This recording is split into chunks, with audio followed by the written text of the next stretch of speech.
Good evening, I'm Hugh Downs. And I'm Barbara Walters, and this is 2020. On the ABC News Magazine, 2020 with Hugh Downs and Barbara Walters.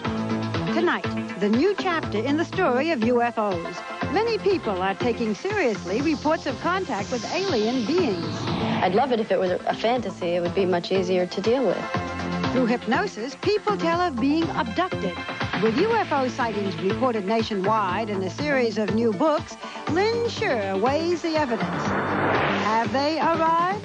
And crime victims meeting those who did them wrong. If you were a victim, would you agree to talk things over? Fine, invite them in, let them see what they forgot. They can come back and get what's left over. It's all part of an alternative sentencing program where victims sometimes employ the criminals. John Stossel investigates. Is this sentencing that works? Dr. C. Everett Koop, Surgeon General of the United States. His leadership in fighting AIDS has made him a household name. But did you know Dr. Koop is a born-again Christian and was a darling of conservatives? My reasons against abortion are logical as well as morally based. Now his stances on sex education and condoms have turned friends into enemies. They don't trust me, they don't understand me, and a lot of them really hate me. Tonight, our doctor with the nation's doctor. Timothy Johnson with the private side of Dr. C. Everett Koop, leader of a new crusade.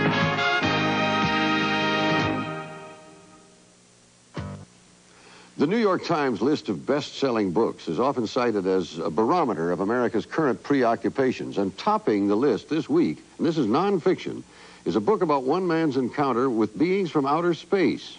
Now, if you're the kind of skeptic I am, you'll be saying unlikely.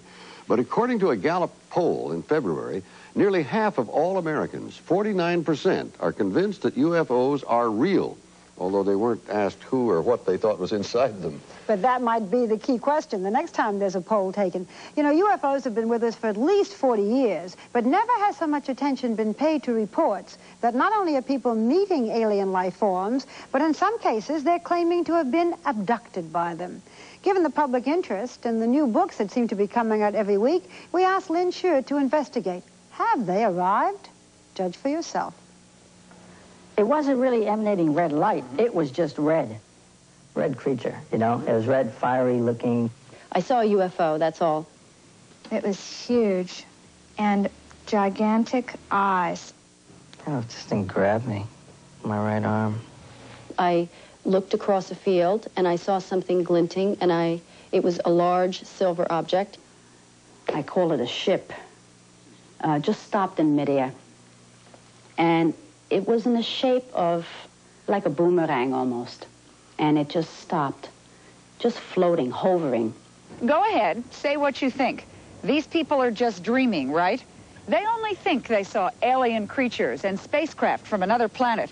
They only imagined the bright lights and the little men. After all, they've got no proof. Well, you may be right. But that hasn't stopped a number of people from buying their stories over the years. And today, the subject matter is selling again. A new group of books about UFO experiences has landed in the stores. And they all center on encounters Earthlings say they have had with visitors from other worlds. To one police psychologist, it should have been predictable. That these very interesting kinds of phenomena like UFOs and psychics and hypnosis have about a 20-year cycle as I observe it. Now where's one? Right there. Okay, where? That's a star. No, it is. Just this spring, a 2-week-long recurrence of blinking lights in the night sky brought residents of a town near Louisville, Kentucky, out for regular hilltop watches. No one has yet explained the blinking lights, but they captivated the local townspeople. I'd like for them to come to the house and have a drink. This fascination with UFOs seems remarkably resilient.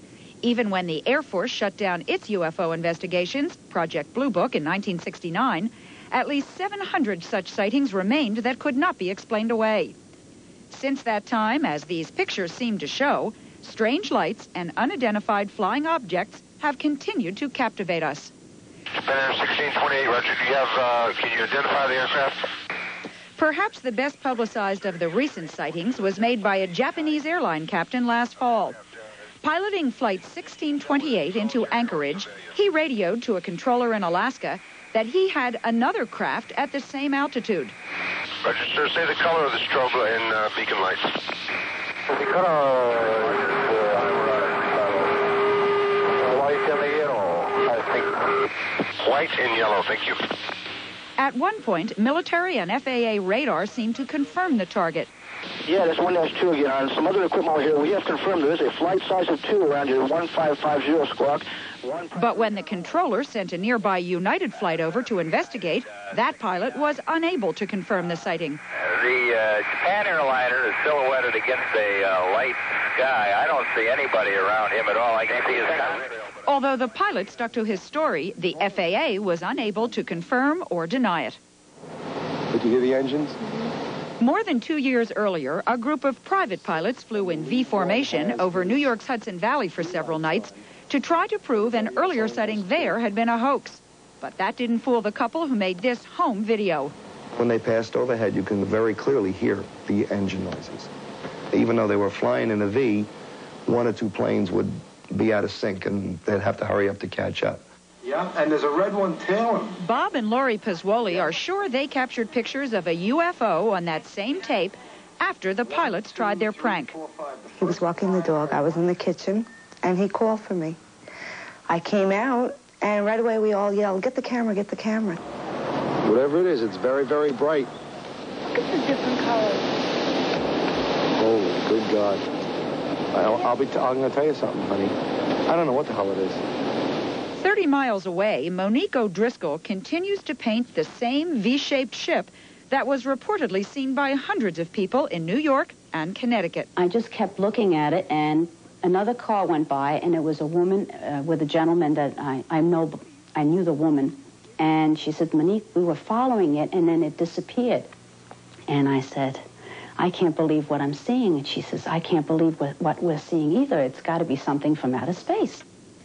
If you find those accounts hard to believe, listen to the latest claims from a growing number of people who say they not only saw alien spacecraft and met extraterrestrials and sketched them, but were kidnapped by them. I believe that I was abducted by a UFO and taken inside and given some sort of examination. That is the sort of case that has turned this man, Bud Hopkins, an accomplished artist and sculptor, into a UFO investigator. He has written 2 books on the subject, the latest called Intruders. It deals specifically with people who say they have had abduction experiences and with the possibility of humans being used in genetic experiments by extraterrestrials. Do you believe that the people you are dealing with have been abducted and taken into alien spacecraft? I've dealt with 135 people, and I would say that in a large number of those cases, I have absolutely not the shadow of a doubt that they've had these experiences. I've seen someone share a drawing with another abductee and say, "This is what the eyes look like," and that person would look at it and burst into tears. You can feel your body relaxing. You can feel your body becoming peaceful. This is how Bud Hopkins does much of his investigation. Now we're going to go back a little bit in time. You can see the clothes that you wore. You can see yourself in the mirror. He hypnotizes subjects whose memory of their UFO experiences is cloudy. In this case, Jim, who did not want his true identity disclosed, is reliving an obviously frightening encounter he says happened when he was a child. Oh, this thing grabbed me, my right arm. It's a long time ago and very disturbing at the time. But you can look back at it very coolly now. I feel like I'd rather die. I'd rather be dead than be going through this. Hopkins' manner of dealing with his subjects is soothing and reassuring. Many, like Connie Morgan, come to him because the abduction experiences they remember are like the ones he talks about. I read the newspaper article about you, and my being is different than the ones described in the paper. It's about 3.5 to 4 feet tall. In fact, I was laughing at myself when I saw this thing because I thought all those jokes about green Martians, you know, the little men. Little green men, yes. Well, here's some Oh, my God. That looks real familiar. Bonnie, wake up. Is Bonnie his name? The abduction phenomenon came to widespread attention in the early 1960s with a New Hampshire couple named Betty and Barney Hill. This television movie recreated the event. The object was on the ground. It was one of the first known cases using hypnosis to recall a UFO abduction. As the Hills told it, they were walked over to a spacecraft where they underwent some kind of physical examination. And then I was put on a table and they tried to insert a needle-like instrument in my navel, but it caused pain, so they stopped doing it. They said it was a pregnancy test, and I said, this is 1961, that's no pregnancy test here, because now it is, but in those days it was unheard of.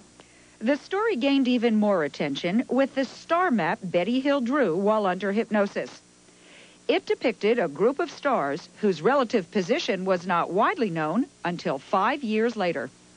Do you think there is any possibility that it was just a fantasy, that it didn't happen? Oh, we tried that one. Didn't work. This is Christina Florence. She says she would like to believe her UFO experience was just a fantasy. I'd love it if it was a fantasy. It would be much easier to deal with. If I could say, yes, I'm crazy. This is all not real. She came to Hopkins reluctantly to explore something she's not ready to accept. Her memory of seeing a UFO, a large silver object, as a child, twice. Those are my conscious recollections, and that's all I can say really happened. However, under hypnosis, surprisingly enough, other things came out which indicate that maybe some sort of person or people from another world came and took my sister and I and sort of looked us over and did a few experiments. It's sort of like a dummy birth. It's like fake, but the baby's real, and they're real, and I'm real, but... You are listening to an audio tape of one of Chris's hypnosis sessions with Bud Hopkins. Under his probing, she and other women told of being shown babies by aliens. The implication? That the babies were theirs, the result of reproductive experiments conducted by the space creatures, something Chris doesn't want to believe. If Bud wants to conclude that, if people reading Bud's book feel that that's conclusive, then that's one thing. But I, myself, do not want to believe that any of this has any connection. Hopkins wasn't sure about some of the things he was hearing either, so he started consulting experts. Dr. John Berger is a practicing obstetrician-gynecologist who has interviewed some of Hopkins' subjects and listened to tapes of hypnotic sessions and the medical techniques described. I was intrigued with how much sense it all made. It was so clinical and so precise that it made me jolt and think, perhaps this really was true. It's like a numbness. 2020 found an expert, too, Dr. Martin Reiser, a psychologist and hypnosis consultant with the Los Angeles Police Department.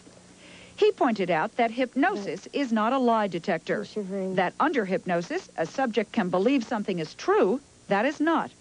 We asked him to review some tapes of Bud Hopkins' hypnosis sessions with Chris and Connie. Does Bud Hopkins seem to be exerting undue influence on his people? I think that what he really communicates to the subject is, yes, these things do happen, and what you're experiencing is very common. And I think in that respect, it communicates to the individual that there's no question that these things exist. These cases are so outrageous and the person feels so uncomfortable talking about them that unless you assure that person by your manner that you believe them, you will not get the story. I think that much of what was felt and perceived by these two subjects could be explained in rational, reasonable ways that don't have to involve UFOs or UFO experiences. For instance? Well, for instance, childhood memories that get mixed up with later memories, dream material. You've now written 2 books on the subject. Do you consider yourself an unbiased investigator? I'm one of the few who actually has the information to be objective. The idea of total objectivity is always a myth anyway, I think, for anyone. I'm not sitting there like a kind of a totally neutral surface against which everything is bouncing off. I do have some sort of obvious rapport with the person. Hi, Bud. Hopkins also points out that his investigations go beyond hypnosis. that he interviews friends and relatives and other witnesses, and even sends samples of earth and grass allegedly touched by alien craft to laboratories. He's even noted a connection among scars found on supposed UFO abductees. Theoretically, evidence of alien examinations and experiments. But Hopkins says he wouldn't be doing any of this if someone else, like the government, were. Remember, in 1969, the Air Force shut down the only publicized federal investigation into UFOs, Project Blue Book. But a number of documents obtained by government critics under the Freedom of Information Act suggest that investigations not part of the Blue Book system may have continued under such code names as MJ-12 and Project Aquarius.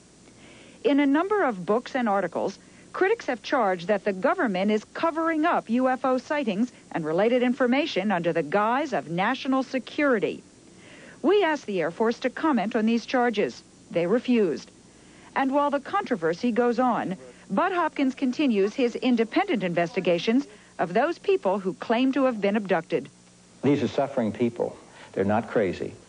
Of course, what is at issue is whether the UFO abduction experiences are real. And my idea is that simply that the evidence is so powerful that someone has got to say, okay, I'll look into it, if not just to try to blow it out of the water. Well, then there are two possibilities. One is that they are real, and the other is that they are not. Now, if they are not, how do we explain the fact that different people under hypnosis seem to have the same experience of meeting these creatures? Well, Barbara, if the visitors indeed have come not from another galaxy, but from within the minds of the people who say they've met them, some psychologists believe the reason is it's a desire to have a better life. It's kind of a desire, it's an idealistic thing to resolve all conflicts. Even though they say they suffered, many of them? Even though some of the people we spoke with did say they suffered indeed, but the idea is that by going to another planet, all the problems go away. Absolutely. Well, one thing is certain, we have not heard the end of it. Oh, no. Thank you, Lynn. Still ahead, U.S. Surgeon General Dr. C. Everett Koop. You've seen his warnings about AIDS. Well, tonight, he'll talk about his battle scars. Dr. Timothy Johnson with the leader of a new crusade. But next, criminals and victims talking things over. John Stossel asks, is this sentencing that works? Right after this.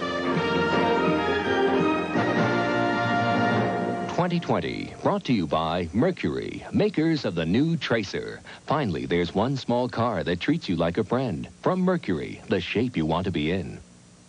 It seems like a startling proposition. That is, would you be willing to meet and talk things over with a person who had robbed you?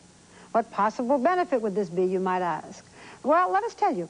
Prisons are overcrowded. Anti-crime programs don't seem to be all that successful. And some communities are trying to think of alternatives. John Stossel is about to show you one such alternative, a face-to-face meeting between criminal and victim, where the results could be positive for all of us. How do you plead to the offense of driving under the influence of alcohol with no prior convictions?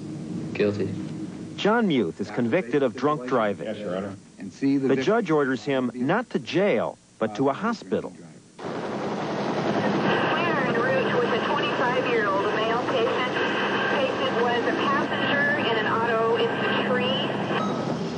Sacramento, California's Emergency Trauma Center typically treats about 15 victims of drunk driving accidents every weekend night. Why don't you wait? Tonight, John must watch.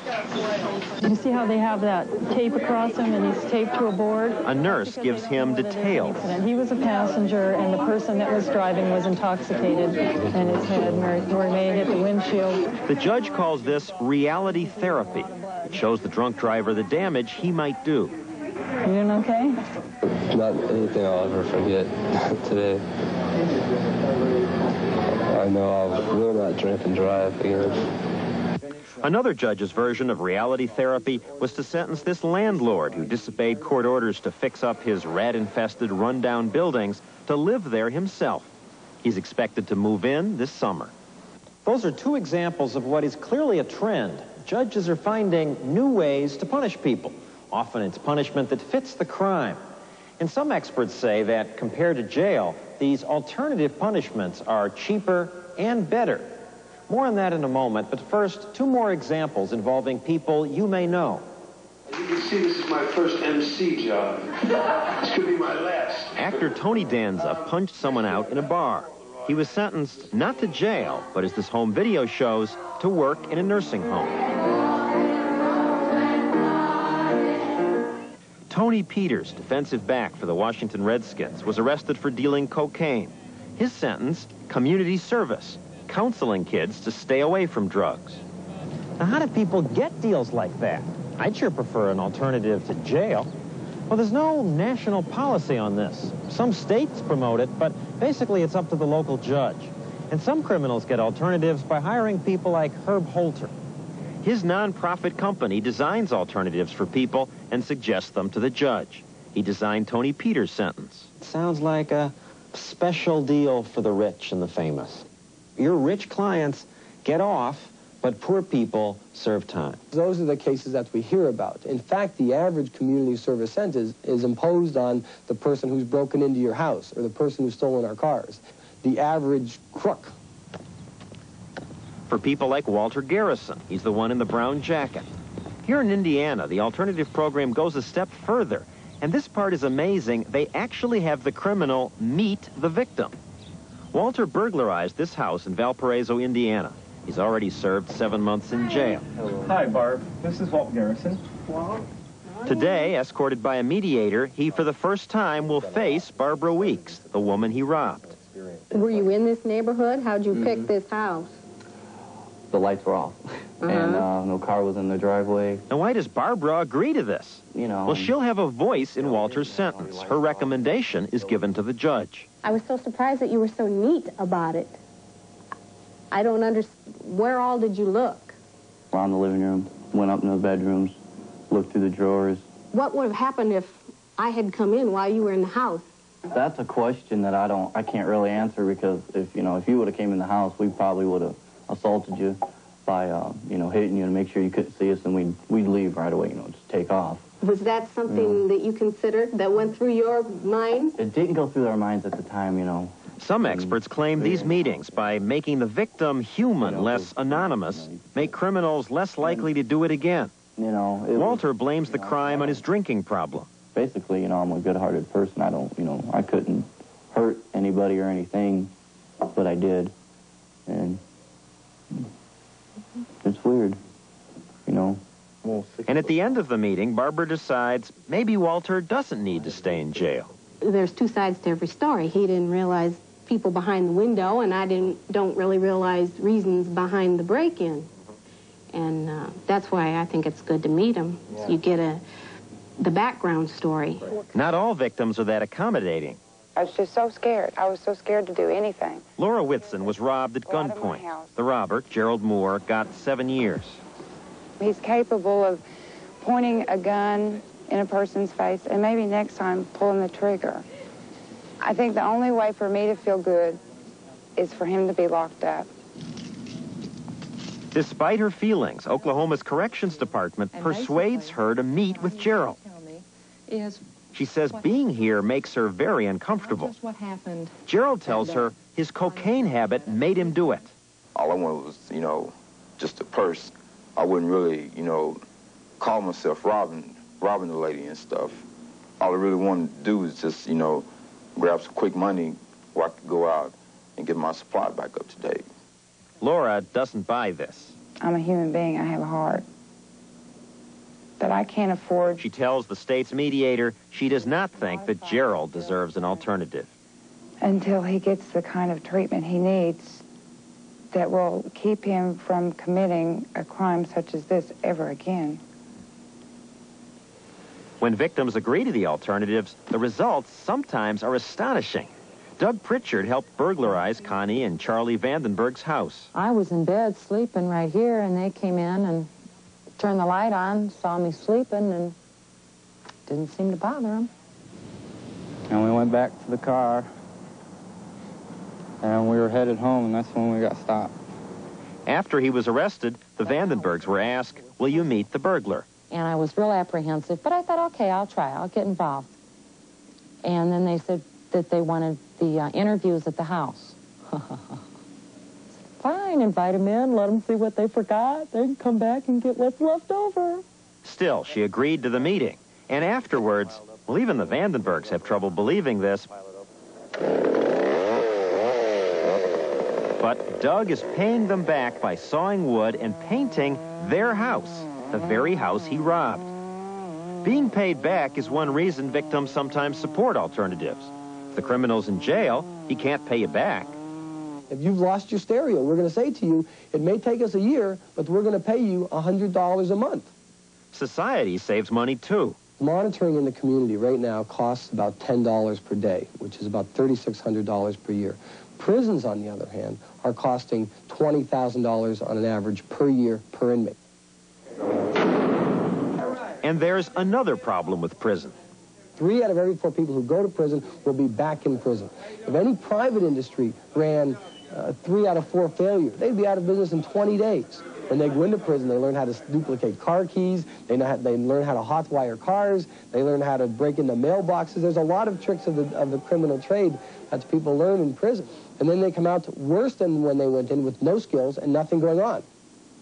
James Thornton is getting out today. He served 3.5 years for robbing someone's apartment. Now, carrying all his possessions in a paper bag, he faces re-entry. He isn't prepared for it. Why were you robbing these people? For the money. You have money now? Well, I don't have a job, but I'm looking to get one.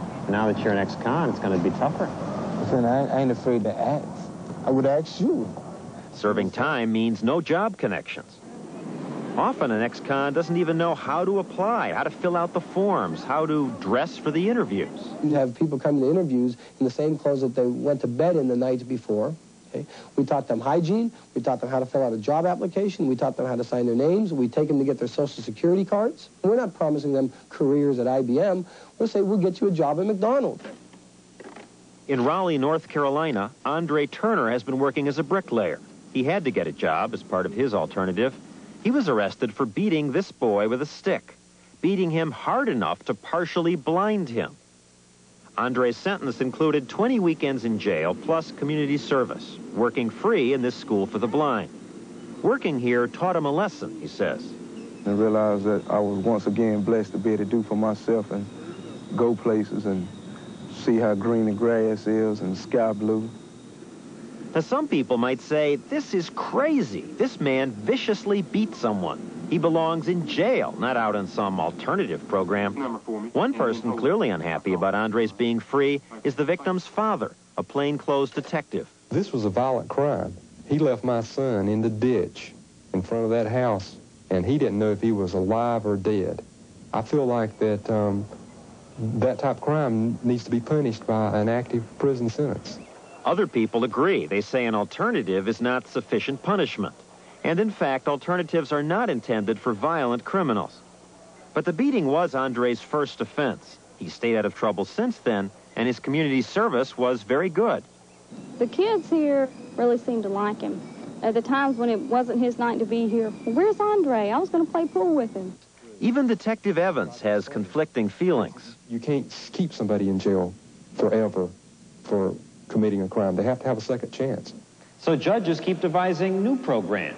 In Newport, Oregon, they're punishing criminals by publicly humiliating them. They serve less time in jail if they, at their own expense, run ads announcing their crime and apologizing. Many of these programs seem to work. A Rand Corporation study in California found that those who'd been sentenced to alternatives were less likely to commit new crimes than people who had just gone to prison. And what about the people we've met? Well, it's now more than a year later. Walter has completed alcohol therapy and paid Barbara back. Doug has a full-time job, and Andre is still building houses and says he's pulled his life together. All have stayed out of trouble. We've done it. We've prepared cases for 5,000 offenders over the last 8 years. White-collar cases, average street crime cases. 75% of our people do not get into trouble again. John, I can see the value of this idea, but they do have to screen carefully, don't they? There are some people who shouldn't be at liberty. Very carefully. We want to be protected from the people who are dangerous. It's pretty much up to the judge, and the programs we checked out have a good record.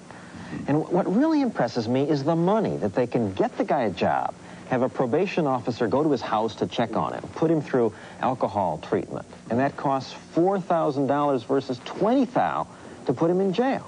I mean, that's a lot of money that the taxpayer can save, $16,000 per prisoner. Sure is. Seems like a great idea. It does. Thank you, John.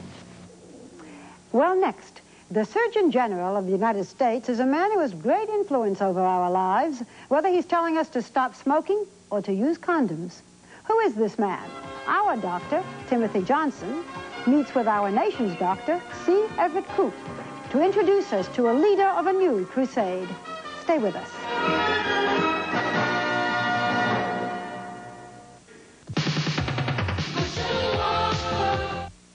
From spokesman for the pro-life movement to advocate of safe sex, U.S. Surgeon General C. Everett Koop ignores his critics and sticks to his principles. A revealing profile of a fascinating man, the leader of a new crusade, when 2020 continues. It takes a leader.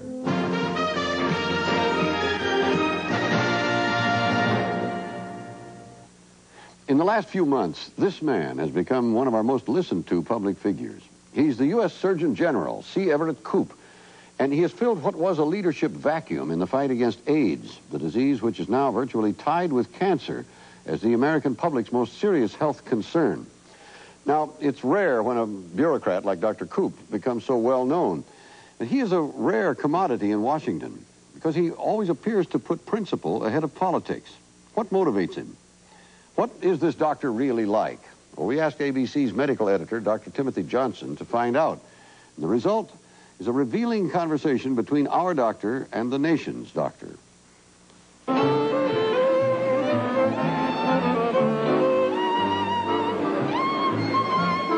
Even though it was only 3 weeks ago in Milwaukee, it seemed like someone had turned back the clock. Soft violins and the 1920 song, Making Whoopee. Music and sentiment from a time when sex and death were not often linked in the same breath. But here was the man who seems to be always talking about what making whoopee can mean in the 1980s. Finally, the second recipient for this evening, Dr. C. Everett Koop, Surgeon General of the United States. St. Joseph's Hospital was honoring Dr. C. Everett Koop for his efforts against smoking, which is what people usually think of when they hear the word Surgeon General. Indeed, the Surgeon General is usually known for simply issuing reports. My record proves the contrary. But C. Everett Koop has not been a typical Surgeon General. He has been very much in the news, warning about the danger of aspirin to children, defending the Reagan administration's baby dough regulations on the treatment of deformed newborns, and issuing a controversial report on the dangers of passive smoking. But his most dramatic action came last fall when he issued the Surgeon General's report on AIDS. The impact of AIDS on our society is and will continue to be devastating. Just who is this Surgeon General who has become the Reagan administration's point man on AIDS? C. Everett Koop grew up in Brooklyn, a descendant of Dutch colonists and an only child. By age 6, he knew he wanted to become a surgeon. After college at Dartmouth and medical school at Cornell, he became, in 1948, surgeon-in-chief at the Philadelphia Children's Hospital, a job he held for 33 years. The separation of the Rodriguez Siamese twins in 1974 was just one of a string of Dr. Koop's accomplishments in Philadelphia. Not much you can do about it. Not much you can do about it. Getting back to the way in which AIDS represents this strange amalgam of moral thinking and scientific thinking. Do you think AIDS is an epidemic sent by God? Now you've come back to that place where, as a public health officer, I'm not entitled to the luxury of an answer. I don't think we ever can prove that, so it's sort of a moot issue. But to try to address that as a public health officer, I'd lose a lot of public health credibility. Do I dare ask you what you think privately? If we weren't on television, maybe. But for those in the religious movement who have made that suggestion, do you think it's appropriate for them to do? Injustice bothers me terribly. I detest unfairness. And a lot of the way that people who are patients with AIDS are treated by other segments of the population, I think, is unfair. Dr. Koop clearly is a man who still likes to work.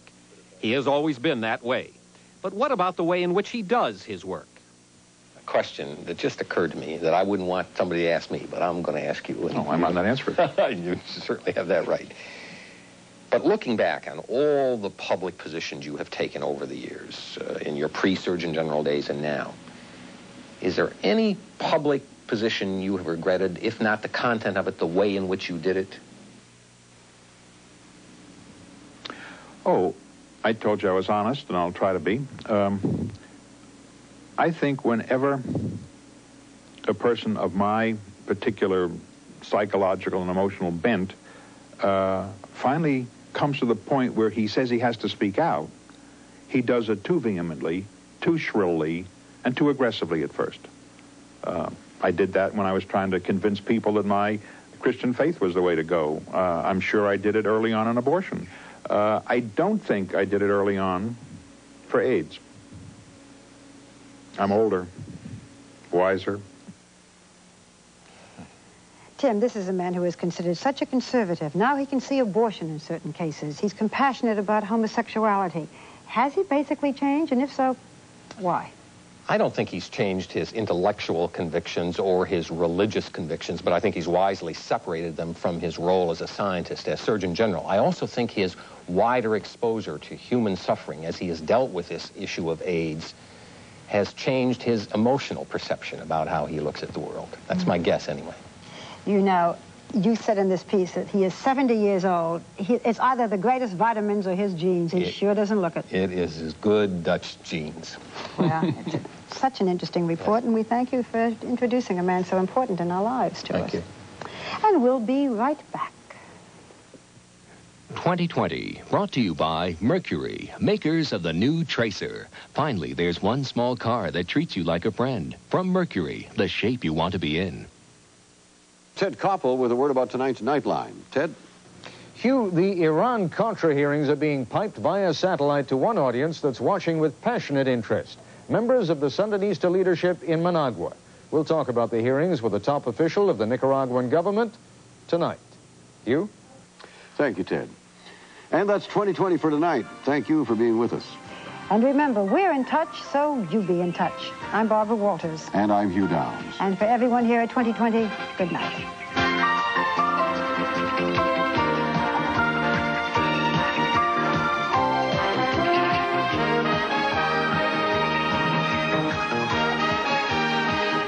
For a transcript of this program, send $3 to 2020 Transcripts, 2 John Street, New York, New York, 10038. This has been the ABC News Magazine, 2020. They begin in the pre-dawn darkness. Their goal to successfully complete a treacherous foot race along a 100-mile mountain trail. A relentless challenge that can turn a dream of glory into a frightening nightmare. Witness the incredible Western States Endurance Run on an early edition of ABC's Wide World of Sports. Then Kentucky Derby winner Ali Sheba continues his quest for the $5 million Triple Crown purse. Live, it's the Preakness Stakes, all Saturday on ABC Sports. Just ahead on Channel 2 News, Daragold recalls some of its ice cream products because of flu-like bacteria found in the popsicles. Tonight, Portland residents voiced their concerns about safety procedures at Hanford. And we'll show you one family that enjoys living in a 14-karat gold home. Those stories and much more next on Channel 2 News.